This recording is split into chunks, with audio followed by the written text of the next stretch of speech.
To get the girl's body, I had an idea. I scraped off the date from an old check and rewrote it for that day. Then I carefully peeled off the printed name and replaced it with the one I prepared. But that wasn't perfect enough. I took out a plane model soaked in water and slowly removed the airline's logo, stuck it onto the bottom left of the check. In that moment, a flawless company-issued employee check was complete. When I first brought it to the counter, my heart was pounding in my throat. You have the most beautiful eyes I have ever seen.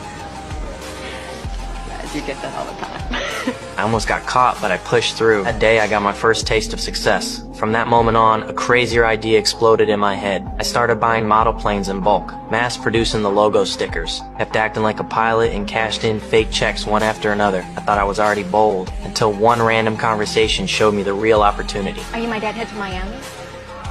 Yes. Girl mentioned pilots could fly company planes for free, anywhere, anytime. I was hooked. Not long after, a flight attendant took me into the cockpit. She smiled and introduced me to the captain, then gave me a seat by the wall. It was my first time on a plane. I was nervous, but I didn't let it show. After that, I started catching free rides, flying across 26 countries, cashing fake checks the whole way. I wanted to forge real bank check, and for that, I needed serial numbers. I sweet-talked my way into a bank and got the code data, but I wasn't done. I still needed a check encoder. I paid big money at an auction for an old, nearly broken check printer, only that machine could make checks good enough to fool banks. But I got greedy, too flashy. The checks finally caught the FBI's eye. Agent Carl traced the cash flow through the places I had stayed. What are you saying? You still here?